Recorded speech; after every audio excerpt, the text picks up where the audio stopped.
व्रतपते व्रतं चरिष्यामि तच्छकेयं तन्मे राध्यताम्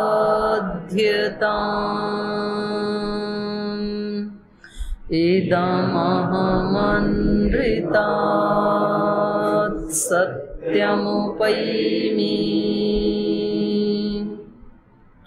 ॐ सहनाववतु सहनौ भुनक्तु सह वीर्यं करवावहै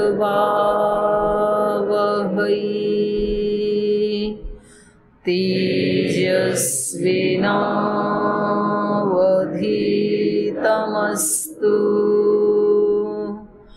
मा विद्विषावहै ॐ शान्ति शान्ति शान्तिः।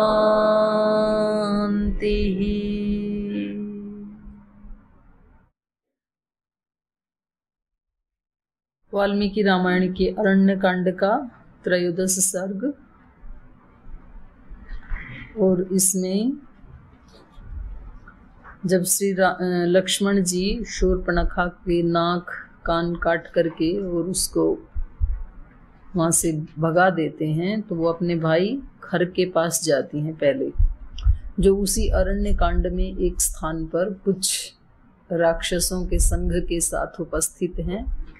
और वहाँ जाकर के वो निवेदन करती हैं और उनको भी आश्चर्य लगता है, खर को भी, वे हमारे फील्ड में हमारे ही घर में आकर के ऐसा कौन व्यक्ति है जिसने इस कुंडली मारकर बैठे हुए महाहलाहल विष वाले काले सर्प को उंगली से छेड़ने की कोशिश की है, अर्थात किसने मृत्यु को न्योता दिया है, ऐसा कौन है जिन्होंने हमारी इस बहन की ये दुर्दशा की है। तो उनसे पूछते हैं कि आप बिना भय के, निसंकोच होकर के, भय रहित होकर के, बिना घबराहट के हमें बताइए किसने ये हाल किया आपका। और फिर शूर्पणखा उनके बारे में बताती हैं। तो यहाँ तक कल हमने पढ़ा था कि ऐसे ऐसे दो तपस्वी हैं, सुकुमार हैं, लक्षण उनके राजाओं जैसे हैं, एक उनके साथ में कोई बहुत सुंदर वस्त्र आभूषणों से विभूषित महिला भी हैं। तो ये जो इन्होंने वर्णन किया है शूर्पणखा जी ने, तो ये बिल्कुल ठीक ठीक वर्णन किया है यहाँ पर इन्होंने, जैसे वो हैं ऐसे ही खर को बताया है जी। ओ माता जी। जी भाई। यहाँ पर श्लोक में धर्मचारिणौ ऐसा संबोधित कर रही है शूर्पणखा। हाँ। तो उनको एक तरफ धर्मचारी, मतलब ये धर्म का आचरण करने वाले हैं ये दोनों भाई, जो भी उनकी पूरी मतलब परिवार है, फिर भी ऐसा प्रस्ताव लेकर जाना, अंदर से मतलब ये भी मान रहे हैं कि ये धर्म के मार्ग पर चलने वाले हैं। अगर मैं जाऊंगी तो ये मेरा प्रस्ताव नहीं मानेंगे, फिर भी क्यों जा रही है। टेस्टिंग कर रही थी ना कि कितने धर्मचारी हैं, नाम मात्र के हैं कि आचरण वाले भी हैं। फिर बाद में वेशभूषा तो वही है तपस्वियों वाली, धर्म का आचरण करने वालों की, लेकिन कभी कभी उस वेशभूषा में दूसरे भी मिल जाते हैं जो आचरण नहीं करते हैं, केवल ऊपर से पहन के रखते हैं। तो भाई दूसरा आदमी तो परीक्षा तो लेगा ही, तो संसार भी परीक्षा लेता है। तो शूर्पणखा ने भी परीक्षा ली, अच्छी बात है, होनी चाहिए परीक्षा। तो फिर बाद में जब प्रहार किया सीता पे, नहीं, हाँ, शूर्पणखा पर, हाँ, तब स्वीकार कर लेना चाहिए कि मैंने अधर्म का प्रस्ताव रखा था। तो मुझे अंदर से तो स्वीकार कर ही लिया, लेकिन क्योंकि असुरी हैं, राक्षसी हैं, तो प्रतिघात तो करना चाहेंगे। अगर वो ऐसे स्वीकार कर लें कि भाई मैंने तो गलत किया था, उसका फल मुझे मिल गया, तो उसको राक्षसी कौन कहेगा? ये तो सात्विक मनुष्य का लक्षण है। ऐसे मतलब बुद्धि से विचार करके स्वीकार कर लेना कि भाई जो मेरे को मिला है ये मेरे कर्म का फल है, दंड है, मैंने कुकर्म किया था, तो उस व्यक्ति को तो साधु कहा जाएगा, फिर सात्विक व्यक्ति कहा जाएगा। तो इनको असुर या राक्षस कहा ही इसलिए जा रहा है कि अपना अपराध होते हुए भी फिर भी उन पर प्रतिघात करना चाह रहे हैं, ये जानते हुए भी कि दोष मेरा ही, मैंने इनके सामने जाकर के, तो धर्मचारी हैं, उन्होंने मना भी किया था कि मैं विवाहित हूँ, उसके बावजूद भी मैंने ऐसे किया। तो अंदर अंदर से पता होता है, जो असुर आत्मा है, जो साधु नहीं, जिसमें साधुता नहीं है, उसको भी पता तो होता है त्रुटि तो मेरी ही है, लेकिन फिर भी वो ये न के न प्रकारेण अपने आप को ही राइट सिद्ध करने में हर संभव प्रयास करता है। झूठ बोलेगा, एक झूठ पे दूसरी, तीसरी, फिर सैकड़ों हजारों झूठ बोल के भी वो खुद को ठीक प्रूव करने की कोशिश करता है, और इसीलिए सुधार नहीं होता है। तो हम सब के अंदर भी दोनों शक्तियां हैं, दैवी शक्ति भी है और आसुरी शक्ति भी है। जब कभी हम ये स्वीकार कर लेते हैं कि हाँ ये त्रुटि तो है मेरी, और मुझे एक अवसर मिले और स्वीकार करें, उन जिसके प्रति त्रुटि की है उसके सामने स्वीकार करें और फिर वैसा आचरण करें, तो ये तो है फिर दैवी संपदा, दैवी प्रकृति। और कभी ऐसे होता है कि भाई अब तो निग्रह स्थान में आ गए हम, इनको पता लग गया, तो स्वीकार तो कर लेते हैं क्योंकि प्रमाण है, अगले व्यक्ति के पास प्रूफ है, स्वीकार कर लेते हैं, लेकिन दिल दिमाग से स्वीकार नहीं करते हैं। दंड से बचने के लिए स्वीकार कर लेते हैं, क्षमा भी मांग लेते हैं, लेकिन आचरण चेंज नहीं करते हैं। आचरण फिर उस व्यक्ति के प्रति एक वैर भाव बना लेते हैं हम, और मन में ये होता है कि इस कोई तो ऐसा इसका कोई दोष दिखाई दे तो मैं अपने इसका बदला इसके साथ लूं, प्रतिघात करूं इसके ऊपर। तो छिद्रान्वेषण करता रहता है, फिर उसके खुद यदि बदला ना ले सके तो उन व्यक्तियों के सामने प्रस्तुत करता है जो उसको डांट सकते हैं, पीट सकते हैं, अपमानित कर सकते हैं, तो क्योंकि इसको शांति मिलेगी उससे। तो ये आसुरी शक्ति, आसुरी प्रवृत्ति है, दोनों हम सब के अंदर रहती हैं। तो जिस समय हमने ये पहचान लिया कि हाँ भाई मेरे से त्रुटि हुई है और आगे इस त्रुटि को बढ़ाना नहीं है, तब तो श्रेय मार्ग पे चल पड़े हम। और बार बार यदि हम अपने आप को श्रेष्ठ प्रूव करने की कोशिश कर रहे हैं और जिसने हमारा दोष बताया था उसको गलत सिद्ध करने की कोशिश कर रहे हैं, तो ये फिर राक्षसी प्रवृत्ति है, तो उसे फंसते चला जाएगा व्यक्ति। शूर्पणखा, खर, फिर इनका पूरा कुल खानदान। तो देखो यहाँ इस छोटी सी त्रुटि से, शूर्पणखा की इस छोटी त्रुटि से पूरा खानदान तबाह हो जाएगा, और नहीं तो इसको यहीं सुधारा जा सकता था। जो आप कह रहे हो ना कि भाई इसको पता लग गया कि मैंने गलत काम किया था इसलिए मेरे को दंड दिया इन्होंने, तो खरदूषण के पास जाकर के इसको ये बताना चाहिए था कि भाई उनका कोई दोष नहीं है, वो तो धर्मचारी ही हैं, तो मेरी तरफ से ही गलती हुई थी, तो ये यहीं खत्म हो जाता, कुल का नाश नहीं होता फिर। तो ऐसे देखो ये थोड़ा गहराई से फील करने की बात है। जन्म जन्मांतरों से हम सब आत्माएं ऐसे ही घिसट रहे हैं, लहूलुहान हो रहे हैं, लेकिन फिर भी उसको ठीक करने के लिए हम राजी नहीं। ये संस्कारों का खेल है। आसुरी संस्कार, राक्षसी प्रवृत्तियां इतनी बढ़ा ली हैं हमने कि अब हम उनको फेस नहीं कर सकते, उनको ढकना चाहते हैं अभी भी। तो फिर ये एक तबाही वाला रास्ता है, ये नुकसान ही होने वाला है, फायदा नहीं होगा। और किसी का प्रश्न? ओम माता जी। ओम भाई। जब शूर्पणखा काम रूपिणी है तो उसे हमेशा ही सुंदर रूप धारण करके रहना चाहिए, फिर भी वो क्यों नहीं रहती है? तो फिर तो एक रूपिणी ही हो जाएगी, काम रूपिणी क्या रहेगी? क्योंकि जब जहां जिस रूप की आवश्यकता होती है, जहां कहीं किसी को डराना है तो वहां तो भयानक रूप धारण करना पड़ेगा। कहीं बच्चों में शामिल होना है तो बच्चे का रूप धारण करना पड़ेगा, पक्षियों में शामिल होना है तो पक्षियों का। ऐसे सिद्धि है ये तो एक। तो उसका तो आनंद ही तब है जब अनेक अनेक रूप धारण करे। ठीक है। ओम माता जी। जी भाई।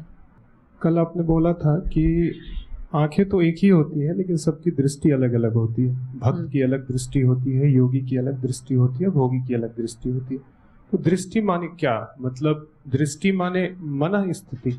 हाँ, मनस्थिति। तो उसको कैसे बताएं? मनस्थिति अलग नहीं होती सबकी। जी। होती है कि नहीं होती? जी जी होती है।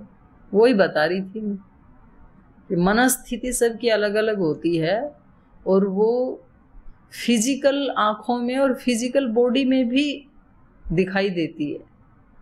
जो हमारे अंदर होता है ना, वो बाहर भी झलकता है, पूरा पूरा नहीं झलकता है। कभी कभी अपवाद भी हो जाता है कि बाहर से बहुत मासूम चेहरा दिखाई दे रहा है लेकिन अंदर बड़ा शैतान बैठा है, आतंकवादी बैठा है। तो ऐसे अपवाद भी हो जाते हैं। लेकिन अब यहाँ ये जितने भी महापुरुषों के चित्र लगे हैं ना, इनके चेहरे आप देखो, और इनके साथ कुछ आतंकवादी आदि जो हुए उनके चेहरे लगाओ, उनकी आंखों में देखो, आपको अंतर मालूम पड़ेगा। आप योगियों के पास जाओ, जब वो आपकी तरफ देखते हैं तो उस फीलिंग को महसूस करो। और एक कभी ट्रेन आदि में जाते समय कोई डकैत सामने बैठा है और वो आपकी तरफ देखता है, उसकी फीलिंग को आप फील करो, तो आपको अंतर मालूम पड़ेगा। तो इसको मैं दृष्टि कह रही थी। यानी मन में जो, मतलब जैसे जिसके लिए हम बोल रहे हैं कि मतलब इनकी दृष्टि अलग है, तो मन में जो विचार चल रहा है उस वक्त उनका, जो एक योगी है उनके अंदर जो मन में जो विचार चल रहा है वही उसकी यानी दृष्टि हो जाएगी, में आता है। आंखों से झलकेगी वही चीज। बिल्कुल। क्योंकि योगी की हमेशा ना करुणा की, प्रेम की ऐसी भावना होती है उसके दिल में, उसके हृदय में, मन में ऐसे भाव और विचार चलते हैं। या तो करुणा के विचार चलेंगे, किसी दुखी व्यक्ति को देखेगा तो, और किसी सुखी व्यक्ति को देखेगा तो प्रीति के, मुदिता के, हर्ष के विचार होंगे। तो वो बाकी के नेगेटिव विचारों से तो ऊपर उठ चुका है, वो होते ही नहीं है।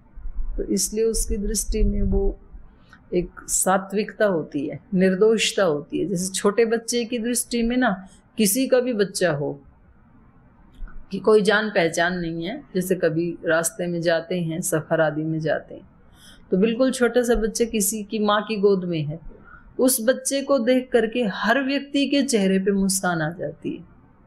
और वो बच्चा भी जिसकी तरफ भी देखेगा तो मुस्कुराएगा। उसको ये नहीं पता कि मेरी माँ को देख के मुस्कुराऊं, ये मेरी है, और जो बगल में बैठा है ये तो पता नहीं कौन कहाँ का है, वो उसको देख के भी मुस्कुराएगा। क्योंकि उसकी दृष्टि में एक निर्दोषता है, अपना पराया या राग द्वेष का भाव अभी उसमें अभिव्यक्त नहीं हुआ है, प्रसुप्त अवस्था में तो है। तो जब बड़ा होगा तब यही व्यक्ति की दृष्टि चेंज हो जाएगी कि ये मेरे हैं, ये पराये हैं। ऐसे तो ऐसे योगी की होती है जी। ओ माता जी, मेरा प्रश्न था, जैसे आप कल बता रही थी कि कोई कोई सांप होते हैं उनके फूकने से लकवादी हो जाता है। सांप होते हैं उनको, हाँ, जो विष फूकते हैं तो अगर उसका हवा लग जाए तो किसी को लकवादी हो जाती है। जी जी जी। तो मतलब जैसे बुखार आदि होता है, प्रतिरोधक क्षमता अच्छा हो तो किसी किसी को हवा नहीं लगता है, जैसे वैसा माहौल का। तो क्या ऐसा है कि अगर प्रतिरोधक क्षमता अच्छा हो तो इसका भी प्रभाव ना हो? हाँ बिल्कुल ऐसा ही है, बिल्कुल ऐसा ही। प्रतिरोधक क्षमता है तो कितना ही विष फैला हो चारों तरफ, इसके ऊपर प्रभाव नहीं पड़ेगा। इसलिए भगवान शिव हलाहल विष को पी करके भी मरते नहीं है। हाँ ये तो है। ओम दीदी, मेरा प्रश्न ये था कि जब शूर्पणखा अपने भ्राता जी से खर से भगवान श्री राम की बहुत सारी विशेषताएं बताती है और उन विशेषता में शूर्पणखा नहीं है, शूर्पणखा है। शूर्पणखा, इसको ठीक करो शुद्ध, वो लोक में ऐसे ही बोला जाता है। और जब वो अपने भ्राता जी से भगवान श्री राम की विशेषता बताते तो उस विशेषता में भगवान श्री राम को विशालाक्ष बोलती है वो। तो यहाँ तो ठीक है वो, क्योंकि भगवान श्री राम की दृष्टि बड़ी है मतलब, लेकिन जब शूर्पणखा भगवान श्री राम के पास जाती है विवाह का प्रस्ताव लेके, उस समय भगवान श्री राम भी उसको विशालाक्षी बोलते हैं, तो ऐसा क्यों? वो तो उसकी प्रशंसा करने की, क्योंकि रूप उसने ऐसा धारण किया था ना, फिजिकल रूप से। श्री राम जो विशालाक्षी हैं या कमल नयन हैं, तो उसके दोनों अर्थ हैं। और इसको जो विशालाक्षी बोला था श्री राम ने, तो क्योंकि इसने अपना रूप ऐसा बनाया हुआ था, काम रूपिणी है ना ये, तो सुंदर आंखें बनाई थी अपनी। तो बड़े जो महापुरुष होते हैं तो वो तो सबको संबोधन अच्छे ही करते हैं, इसीलिए वो बड़े होते हैं, वो बुरे संबोधन करते नहीं हैं किसी को। तो ये श्री राम की विशेषता है। क्योंकि भगवान श्री राम तो मतलब देह को तो देखते नहीं, वो अंदर की आत्मा को देखते हैं, तो उसको तो पता था कि ये मतलब राक्षसी है, तो फिर भी उसने विशालाक्षी बोला उसको। हाँ तो अच्छी बात है ना, श्री राम तो बुरे लोगों को भी एक अवसर देते हैं ना, अच्छा संबोधन दे करके कि आप अच्छे बन जाओ। महाराज जी पूज्य बोलते हैं अपने सन्यासियों को, तो वो ये कहना चाहते हैं कि आप पूज्य बन जाओ। तो ये महान लोगों की महानता होती है, अच्छे संबोधन देते हैं। हो गया? और कोई प्रश्न है किसी का? बहनों के कोई प्रश्न नहीं होते? चलिए आगे पढ़ते हैं। तो ये हमने 9 नंबर श्लोक तक पढ़ा था। उन्होंने पहले श्री राम लक्ष्मण जी का वर्णन किया खर के सामने, और फिर सीता माता का लिया बताती हैं। तरुणी रूप संपन्ना सर्वाभरण भूषिता, दृष्टा तत्र मया नारी तयोर मध्य सुमध्यमा। वो दोनों भाई हैं ऐसे ऐसे लक्षण वाले, और एक उनके मध्य में एक नारी को भी मैंने देखा जो रूप से भी संपन्न है और सर्वाभरण भूषिता, आभूषण आदि से भी वो भूषित हैं। ताभ्याम उभाभ्याम संभूय प्रमादामधिकृत्य ताम इमाम अवस्थायाम नीता हम यथा नाथ सती तथा तस्याश्चानृजो वृत्तायास्तयोश्च हतयोरहं स्थेनं पातुमिच्छामि रुधिरं रणमूर्धनि इति तस्यां ब्रुवाणायां 14 महाबलान् व्याधिदेश खरः क्रुद्धो राक्षसान्तकोपमान् मानुषौ शस्त्रसम्पन्नौ चिरकृष्णाजिनाम्बरौ प्रविष्टौ दण्डकारण्यं घोरं प्रमदया सह तौ हत्वा तां च दुर्वृत्ताम् उपावर्तितुमर्हथ इयं च रुधिरं तेषां भगिनी ममापास्यति इति प्रतिसमादिष्टा राक्षसास्ते 14 तत्र जग्मुस्तया सार्धं घना वातेरिता यथा। तो ये 2 भाई हैं और एक उनके साथ कोई महिला है, कोई नारी हैं। ताभ्याम उभाभ्याम संभूय, तो उन दोनों ने एक साथ मिलकर के प्रमदाम अधिकृत्य ताम प्रमदाम अधिकृत्य, और उस प्रमदा को अधिकृत करके, प्रमदा मतलब नारी स्त्री, तो उस नारी को अधिकृत्य करके या उसके कहने पर, उसके कारण इमाम अवस्थाम नीता अहम इमाम अवस्थाम नीता, मैं इस अवस्था में पहुंचाई गई हूँ। वो जो तीनों लोग थे उनमें वो जो उनकी पत्नी है सीता माता है, उसके कारण या उसके उकसाए जाने पर या उसके कहने पर दोनों भाइयों ने मेरी ये अवस्था की है। यथा अनाथा असती तथा, जैसे कि मैं कोई अनाथ हूँ, जैसे कि मैं कोई असती नारी हूँ, मतलब ये अपने आप को सती ही मान रही है अभी भी, कि मेरी ऐसी अवस्था कर दी जैसे कि कोई असती नारी की या अनाथ नारी की अवस्था होती है, ऐसी दुर्दशा इन्होंने उस सीता माता के कारण मेरी कर दी है। तस्याश्च अनऋजु वृत्तायाः तयोश्च हतयो अहम। तस्याः माने उस सीता माता के, तस्याश्च अनऋजु वृत्तायाः, सीता कैसी है इनकी दृष्टि में? ऋजु वृत्ति वाली नहीं है, अनऋजु वृत्ति वाली।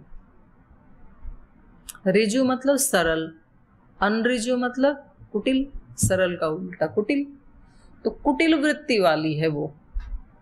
यद्यपि कुटिल वृत्ति वाली स्वयं है शूर्पणखा, और इसको सीता माता कैसी दिखाई दे रही है?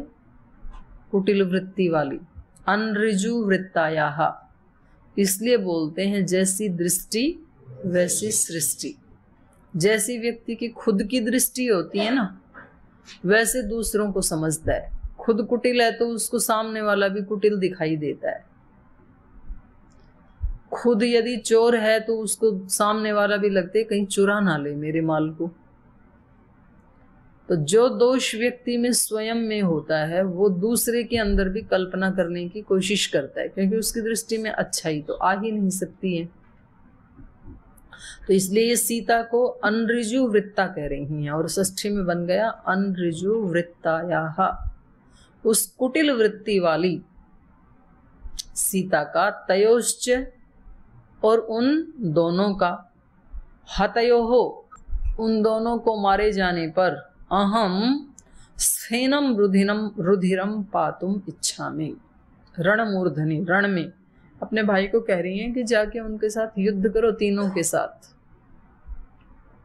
क्योंकि रणमूर्धनि उस रण में मैं उस कुटिल वृत्ति वाली सीता का और उन दोनों भाइयों का, उन तीनों के मर जाने पर स्फेनम रुधिरम पातुम इच्छामि, उनका रक्तपान करना चाहती हूँ, उनका खून पीना चाहती हूँ तीनों का। इसलिए पहले जाओ उनके साथ युद्ध करो, उनको मारो और उनका रक्त निकाल करके लाओ, और फिर उस रक्त को पीकर मैं शांत होंगी। ये राक्षसों का आचरण है कि किसी ने चाहे हमारे को हमारे अपराध के फलस्वरूप ही यदि दंड दिया है, तो अब इस व्यक्ति को शांति तब होगी जब उस व्यक्ति को कोई कष्ट पहुंचा देगा। तो अपने अपने हृदय की टेस्टिंग कर सकते हैं हम सब। क्या हमारे हृदय में कभी ऐसा भाव आया किसी ऐसे व्यक्ति के प्रति जिसने हमें आहत किया? तो क्या कभी ये भाव आया कि अब इस दिल को शांति तब पड़ेगी जब इसके ऊपर भी ऐसा ही कोई प्रतिघात हो, इसको भी ऐसे ही डांट पड़े जैसे इसने मेरे को डांट लगाई? अगर ये भाव आता है तो ये भाव किससे मिलता जुलता है? शूर्पणखा से।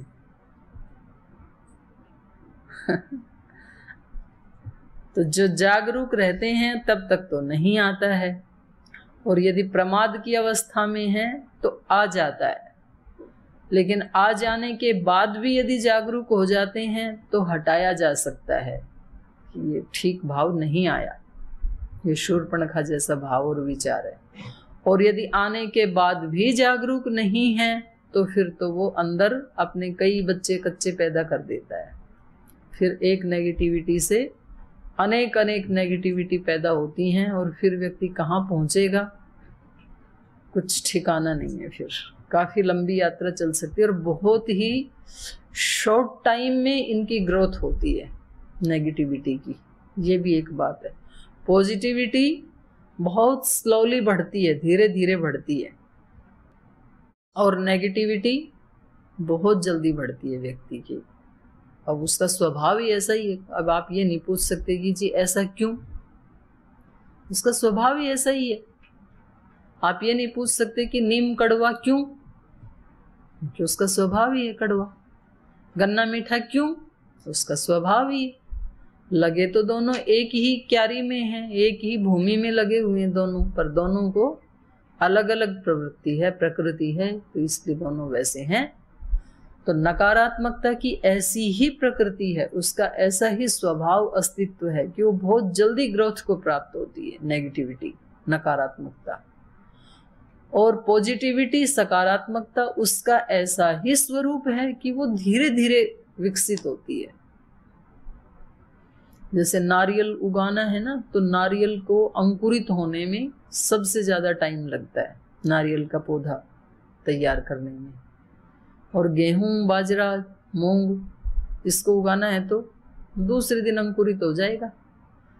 आज पानी में भिगाओ, रात को कपड़े से बांध के रखो, कुछ अंकुर तो सुबह तक ही निकल आएंगे, दूसरे दिन ही, तीसरे दिन तो बड़े बड़े आ जाएंगे। ऐसे नारियल का नहीं आने वाला, उसमें टाइम लगेगा। तो ये कह रही हैं कि उनका तीनों का मैं रक्त पीना चाहती हूँ। अब इसको प्रेम कहेंगे?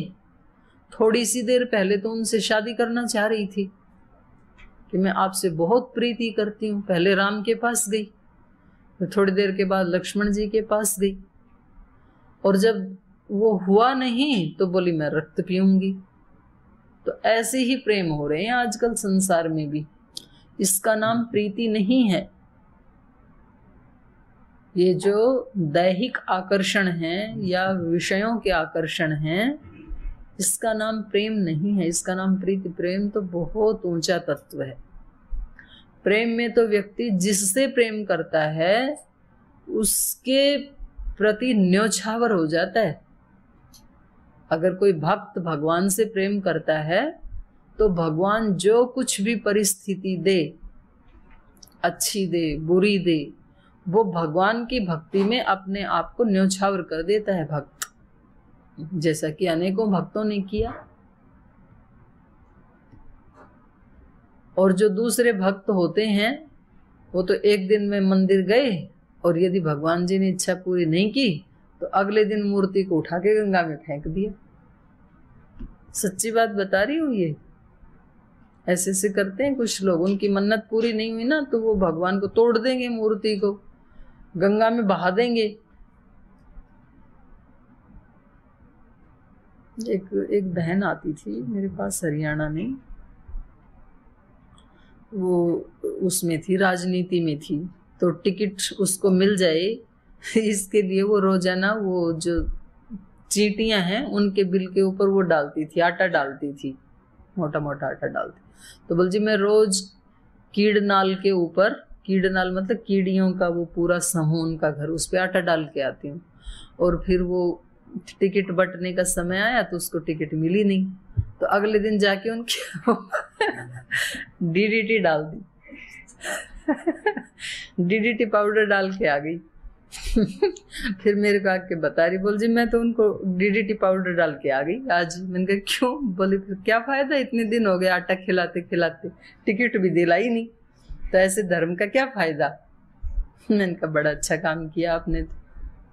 तो ऐसे भी भक्त होते हैं। तो इसका नाम भक्ति नहीं है, इसका नाम प्रीति नहीं है।